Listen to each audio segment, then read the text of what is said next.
Ladies and gentlemen, this is Ebony Man 2K, aka that Jolly Rancher, aka Pretty Ricky, what they call me, and aka the original King of Receipts. I welcome you to my channel. Today, I will answer the question, why did Just Pearly Things interview Nick Fuentes? The answer will surprise you. Now, as I mentioned in previous videos, Pearl's managers are connected to clowns on the conservative right. Her advisor, Gina Florio Bontempo, is not only Pearl's advisor, but she is also a conservative journalist on the conservative right. Now, she previously had a podcast called I'm Doing Great, and one of her frequent guests on her show was, yep, you guessed it, Nick Fuentes. I have provided an audio clip of one of her episodes with the guest Nick Fuentes with interesting topics, one being their opposition to race mixing. Now, the irony to their opposition of race mixing makes the discussion comical at best. Gina is half Korean and half Italian. Nick takes the cake. That nigga is half Irish and half Mexican. Half Mexican, y'all. How the fuck is Nick looking down on blacks when he is half Mexican and on the low end of the social ladder? Man, you cannot make this shit up. It is obvious that a lot of these racist talking points have origins in self-hate, and they are trickling down to a young and gullible Pearl through her handlers. Well, all right, ladies and gentlemen, let me show you my receipts to back my claim. This is Ebony Man 2K, the original king of receipts. Let's get it.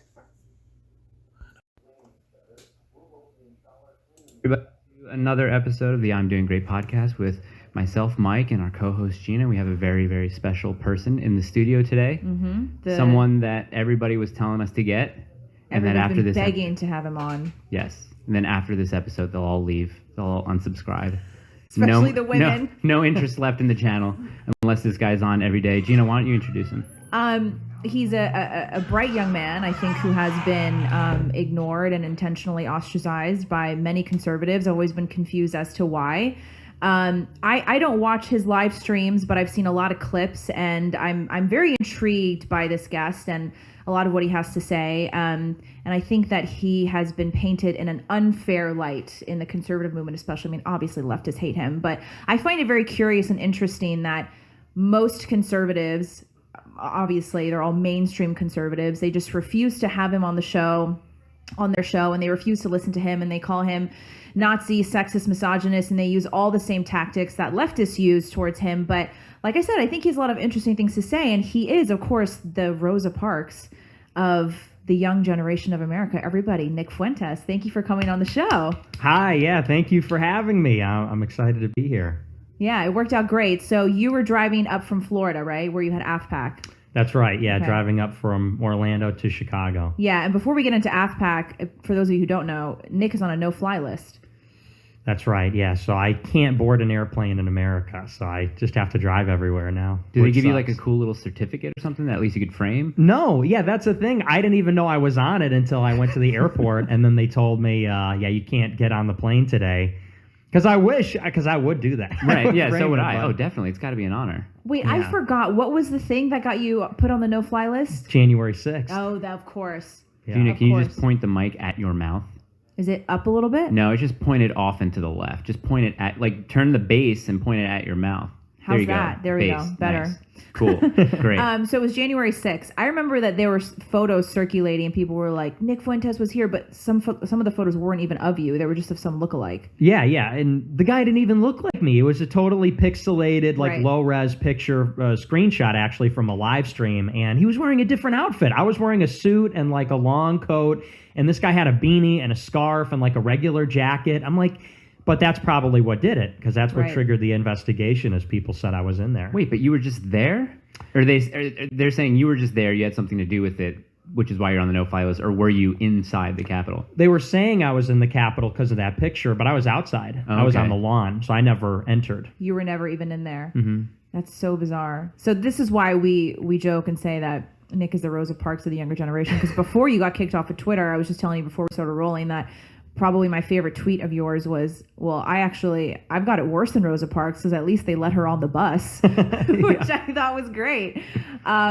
So tell us a little bit about AFPAC. I know you had your third annual AFPAC. What is it and how did it go this year? Yes, so this is our annual conference. It stands for America First Political Action Conference. This is our third, sort of like technically our fourth one. It was our biggest one ever. We had 1,200 people there. We had our special guest was Marjorie Taylor Greene, of course, representative from Georgia. And it went very well. I mean, it did what it was supposed to do. I think we made big waves, obviously in the national media. And it was kind of a victory lap for us because, we've been put through hell. We've been censored. We've been persecuted by the government. And there was a lot of people wondering if we would even survive, if we would even be here at this point. And the point of AFPAC 3 was to say, yeah, we're here. We're not going anywhere. We're going to win. We're going to take it all the way. So I thought it was a great conference. So tell our audience, what does America First actually mean? Well, it's sort of interesting. I defined it last year because a lot of people call themselves America First these days. I'm not the only one. But it means something very specific. And it's sort of defines itself against the idea that America is an idea. Because we hear from a lot of conservatives that it's about our Constitution, it's about our creed, it's about America is a concept. And America First says, no, America's a nation. It's a people in a place, and the people of America have to be the priority for the government, because really what's going on is corruption. People don't really use that word, but that's what it is. It's the government, and the entire system is completely corrupt, completely sold out. It's basically like a criminal syndicate is what it is. And so America First is saying we need to get all these people in the regime out of power and put people in there that are going to put the economic, social, every other interest of the American people before the super mob, before other countries, before lobbyists. So that's what we're trying to do. Sounds like a horrible fucking idea. Right? Jesus Christ. I had a question for you before, before the other people's questions. Mine is more important. But just hearing you say that, why can Ukrainians consider themselves nationalists and that's fine? Why can Palestinians do the same thing? Mm-hmm. Why does the media and academia label someone who lives in America as an American citizen and considers himself a nationalist? Why is that person then demonized and personified as a threat? Mm-hmm. I don't. Do you have you thought about that? Yes, and the reason why is because the elites are not, and this is sort of an important thing for people to realize, the elites do not consider themselves Americans. They're really in kind of a different country than us. I described them on my show. They're post-national, anti-national, or, they reject the idea of nations at all. They don't believe in America as a nation. They see themselves as global citizens, part of like a global community. And the reason for this is because they're of the globe. They're from the globe. They're from everywhere. In some cases they're immigrants. In some cases they're ampersands or something like that. But they reject the idea that there even is an America. And so when you have people rising up and saying, America is a distinct nation with a distinct identity, this actually challenges their identity, but it also challenges their interest. Because if if it asserts a distinct identity and a separate interest, well, then this is very problematic for the intelligence community, for the multinational corporations, for everybody that profits from immigration and free trade and all these things going on. So really, it's a challenge to their financial interests. It's bad for business for them, is ultimately, I think, why. Yeah. Do you think that Teddy Roosevelt, who was, at one point called a progressive, I never thought that. Do you think that he would be considered a fascist when saying something like, and this is something that he did say, he was saying to immigrants who come here that if anything, they should be American first. Yeah. And I think something like that is a controversial statement being said, that would be considered a controversial statement being said today. I don't know where that changed. It's kind of hard to pinpoint exactly where it changed, but it makes sense what you're saying as far as someone considering themselves a citizen of the globe. And that's why it's a red flag when anyone says the word planet. I don't like that. Yes. Yeah, when someone says planet, I tend to sort of, zone out. It's just so funny to me how American expats, they'll go to live in a different country and they feel like it's very respectful for them to speak the language, to adopt the culture, and to respect whatever country's culture they go to. But for Americans to expect and in a way demand immigrants to come to America and adopt our culture, that is in some way bigoted. We don't have a culture. Yeah, we that's the answer. We don't have a culture. There's no American which is culture. Retarded. It is one of the most retarded things I've ever heard. But I do think that we should expect immigrants to come in and accept our culture because I'm something we talk about all the time. This is the best culture. And it's just insane to me that it's bigoted. Americans can go to Mexico or go to, I don't know, Indonesia and live there and adopt the Indonesian culture. And it's such a great thing. But to expect immigrants to come here and accept American culture is just... It's a very odd thing because anecdotally, every diehard American immigrant who's come here that I've spoken to is just so excited about becoming an American. You know what I mean? It's these people who wait for 20 years that when it finally happens... and they get that citizenship, they're elated and over the moon. You know what I mean? Like when my grandfather came here, he was sadly killed shortly after he became a citizen, but he was just so excited. Yeah. And I feel like there are people, especially immigrants, there are people who still feel that way coming in, but I think even seeing the way that America's devolving, they're probably like, I'm not going there. Well, now that we're on the immigration train, let's talk a little bit about immigration and where you stand on that. Are you someone who thinks that we should just close the borders altogether for a while and even have put a hard stop on legal immigration? Yes, I think there should be no more immigration indefinitely because we just have too many people right now, and they're pouring in, and this is where I would draw a line even against Trump, is it's not just illegal immigration, it's legal immigration too. And what meaningfully is the difference between illegal and legal? Because illegal immigrants these days, there's not really much that they don't have access to that citizens do. Citizenship no longer confers any really exclusive benefits that you wouldn't get if you were a tourist, a visa holder, or even an illegal. I mean, in some of these cities, they give out IDs, they give out benefits. They're even talking about having them vote in local elections. So they're doing it. Yeah. In New York, they're doing it. They're doing it. Yeah, they passed the bill. Yeah. Right. So it's real, it's happening. And what's more is it gets to the point of what are we really trying to do here? People say, well, they have to come here legally. Well, why do they have to come here at all? I mean, why do we need people here that don't speak English, are not educated, have nothing to offer us, and people that are going to change the country? I mean, what a lot of people don't think about is these immigrants got to go somewhere. And, they're going to come to your neighborhood, they're going to come to your city eventually, and they're going to change it. They're going to meaningfully change the way that it is. And if you love your home, why would you want that to happen? People love to talk about diversity and all this. Well, I come from Chicago. 5 generations in Chicago, and the whole city's been transformed by immigration. And so Taylor Street, which was once an Italian neighborhood, and that's where my grandparents grew up and so on, it now is completely unrecognizable. And so why would we want that to happen? Legal, illegal, it doesn't matter. They're changing the character of the country, and our country was great before. Now it sucks, so why would we want more of this? Let's keep America the way that it was. Let's make it better, Japan is such an interesting example of that because super strict immigration. I mean, some of the strictest in the world. If I'm planning on going to Japan, there's no way I'm going there without already knowing how to speak Japanese, already aware of the culture. It wouldn't make any sort of sense. And even if you could speak Japanese fluently, they would still look at you and be like, what are you doing here? You don't belong here. When you did an interview with Milo a couple years ago, which I really enjoyed, I thought it was really hilarious. The best clip is when he was like, "Oh, you're against interracial marriage, but it's okay because I'm gay." You were like, "No, it's actually worse because you're a homosexual." Well, not anymore, folks. But there was one part in there where you talked about how what's the point of diversity? Is there anything good that comes from diversity? I'd like you to talk a little bit about that because I mean, obviously leftists will use the phrase that diversity is America's strength, but you hear it a lot too with mainstream conservatives. You hear it a lot from people like Turning Point and Charlie Kirk, and it's almost as if they're pandering when they talk about the strength of diversity, and it's a really good thing that we have people who come here. As long as it's legal, it's a really good thing to have that diverse population. So speak a little bit about diversity and how it's not good for America. Sure, yeah, and you're right. It's conservatives and liberals. They say diversity is a strength. And, I started to realize when I was younger, I was thinking to myself, because this is the argument. We're told America's exceptional, and why? For the past 30 years, which is different. In the old days, they used to say America's great because it's Christian, or America's great because it's European.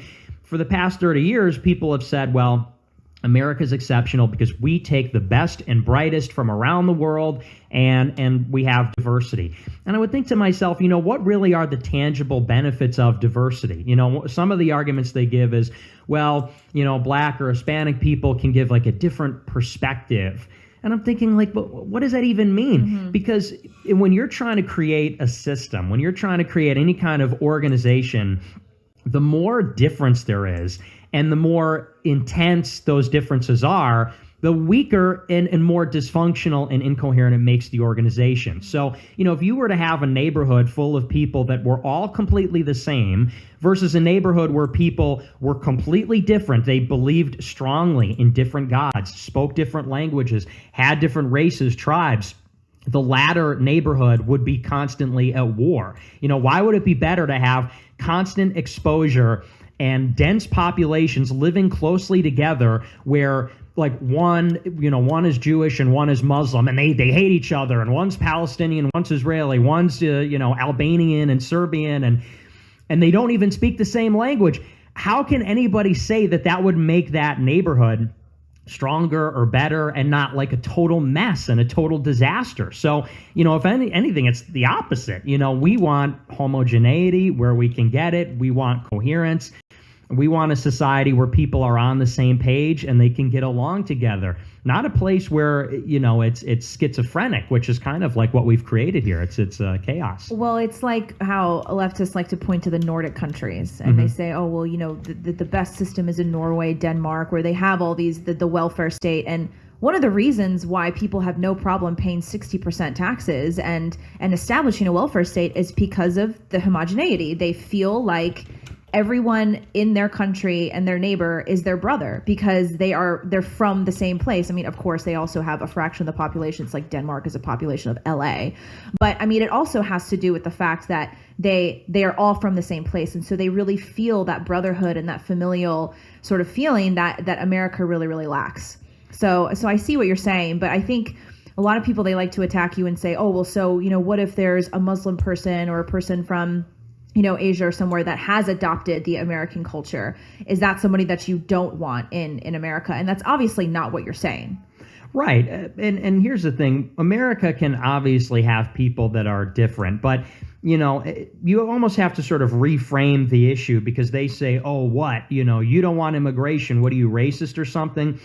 What's being proposed to us, propositionally positive, is to remake America. Take America, which it was one way, radically transform it into something else through massive, unprecedented immigration from like the worst places in the world to make a new nation. And then they're like, oh, well, if you're not okay with this proposition, which is underway, there's something wrong with you.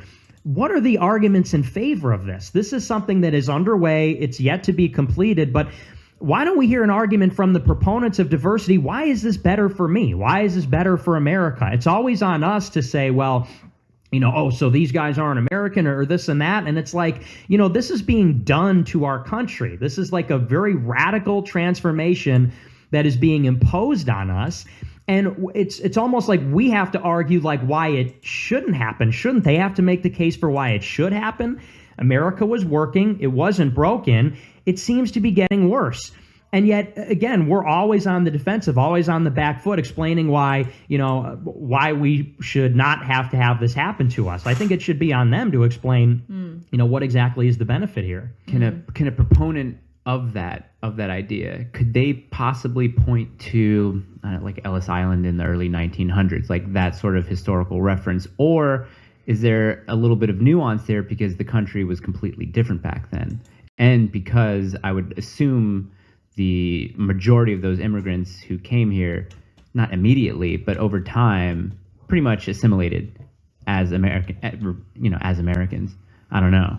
Could they say, look at New York in the early 1900s, look at all the different types of people. But again, the large majority of these people were coming from European countries. Right, yeah. There's another thing I wanted to ask you about, which we've talked about on the show before, interracial marriage. A lot of people were asking about this. All three of us are technically products of interracial marriages. All three of us who? Nick? Yeah, because your dad is... Well, he's half Mexican. He's half Mexican, so not as much. That's where the Fuentes come from. Yeah. Sure, but I think this is a really interesting topic. Our audience likes to hear about it. One of our first episodes, Mike and I kind of got into it and just talked about what are the effects of interracial marriage. And so I heard you talk about it a little bit in your interview with Milo, but I want to hear your thoughts on it. Yeah, this is like my most controversial take. And everyone's always asking me. And I'm not a hater about it, and I'll say this: I don't think it's morally wrong necessarily, but I'm just old-fashioned in a certain sense. Like I tell people, I want a white kid. I'm white. I have green eyes. I have light skin. I have wavy brown hair. I want my kid to look like me. I don't want to have a black kid. It's not because I don't have. Super bigoted. Imagine preferences are bigoted now. So to interject, are you familiar with Dr. Umar Johnson? Yes. Okay, obviously like Killer Mike, and they talk about this. They say they think blacks should date and marry within their own race, and obviously I don't even think that that's a controversial idea because it makes sense just as far as ideals, background, culture, even to boil it down to the lowest point and say there are food differences and stuff like that. But it would make sense that maybe less problems would arise from a couple who is, either. But even then, I don't know. Yeah, no, I don't know how I feel about this. I'm really interested to hear how you feel about this. Last time, I'll interject before you go on too, is that you can't deny that it is objectively more difficult to have an interracial marriage. My parents are a great example. It was very difficult. My dad's born and raised in America, but he comes from an Italian family in New York, and he met my mom in South Korea, and it was a huge adjustment period to get married there and to bring my mom to New York and move in with his American family, and it was a not only to say a culture shock, but it was a really big strain on their marriage in the first few years that they were together. And they weathered the storm and they're still together and they believe they're soulmates, but you cannot deny, and they of course admit this too, that it is so much harder to maintain a strong marriage and to go down the path of having a strong nuclear family when you have people from completely different worlds. So I can kind of understand what you're saying, but keep going with what you were saying earlier. Yeah, I was telling this to Louis Theroux. I'm surprised because I did the Louis Theroux documentary, and we talked about this for a long time. And ultimately, the thing is, I could give you a lot of reasons why it's a bad idea, the higher likelihood of mental illness for the children, higher rates of domestic violence, and higher rates of divorce, and so on. But that would be a rationalization. I just think people should stick with their own. I just think that I love my identity, and I want my kids to participate in that. Because I come from, I identify with the Italian side of my family, and I want an Italian family. I'm Irish and Mexican, and it doesn't need to be. People always use that to say, "Oh, well, your last name's Fuentes." It doesn't need to be more complicated than it is. I think people generally understand what it means, and by the way, every other race is able to do this. You always have the stereotypical, black people hey, I want you to marry a black girl, and Asian people, you marry a nice Chinese, whatever. Literally, yeah. Right? My mom always told me she said marry your own kind, and I was like, what kind do I have? It's not like I'm full Korean. I'm half Korean, half Italian. But my husband is half Italian, half Japanese. Wait, have you ever pushed back against your mom though? When I was younger, yeah. When I was a young idiot liberal, I cried once because she told me she flat out said that sorry mom, she's kind of said, if you can help it, don't marry a black guy. It's the same thing that what you just said, not because they're black, but because she's it will be so much harder for your child to be a mixed race and feel like they don't belong. And she was like, plus you want to marry your own kind and have a kid who looks like you. And so I totally get what you're saying. That's why I laughed when he said, I want my own kind. Like my mom used to joke. I mean, not joke. She used to say that to me, and then I would jokingly get upset at her, but I get what you're saying. From an aesthetic point of view. Right. Yeah. I mean, in Korean culture, my mom says that when a couple looks like they could be related, it's actually, they see that as a good thing. They see that it's probably going to be a strong marriage and they're going to have a really strong family. And people, I mean, they think that they're being mean online, like, well, you and your husband look like you're related. I'm like, thank you, because that means that we're meant to be together. Same with me and my wife. Yeah, my wife's red hair too. Yeah, you guys too. Yeah. But we have an adorable daughter. We do too. Kind of looks the way I imagined my child to look. Same. So. Yeah, she does look like the mix of the two of you. Now that I've presented my findings about Hannah Pearl Davis and her management team, I'm sure there will be pushback from Pearl and her naysayers. If you look on the screen now, I have made a list of her anticipated responses with my replies to those responses. I imagine the conversation with Pearl would go a little something like this. Pearl, don't pay attention to Ebony Man 2K. He is just a small YouTuber. Ebony Man, regardless if I have 1 sub, 1,000 subs, or 1 million, I am thorough in my presentation with credible receipts. Any attempt to belittle my efforts will serve as a form of distraction. Pearl, claiming to be from Chicago when I'm not, it's really not that big of a deal. Ebony Man, Chicago is a world-renowned city with international recognition. So for you to try to claim to be from Chicago when you are not is a lame attempt to steal swag that you don't have. Pearl, just because my management is part of the conservative right doesn't mean that I am. Duh. Ebony Man, this is true. But it is plausible that your manager's connections to conservative sources on the radical right can easily serve as an influence on your topics, talking points, and choice of guests. Pearl, I don't know Ben Shapiro, never met Ben Shapiro, so why are you trying to tie me to Ben Shapiro? Ebony Man, just because you don't personally know Ben Shapiro doesn't mean you're not heavily influenced by his ideology through your handlers, Kobe and Gina. For instance, your thoughts on abortion are almost identical to Ben Shapiro's. Ladies and gentlemen, this concludes my presentation of the truth about Hannah Pearl Davis, aka Just Pearly Things, and her management team. I have given you receipts of Pearl's background and where she is really from. I have given you testimony of her immoral business practices from an ex-colleague. I have given you a full background report of her managers Kobe DeVito and Gina Bontempo. And lastly, I've shown how Pearl could be highly affected by the ideologies of Ben Shapiro through his media empire, The Daily Wire, from her managers Kobe and Gina. Well, all right, I hope this presentation has been informative, and feel free to share this video with others, because it is obvious that Hannah Pearl Davis is not who she claims to be, and she does not have our best interests at heart. It appears that Just Pearly Things is being used by the radical right to conquer and destroy people of color.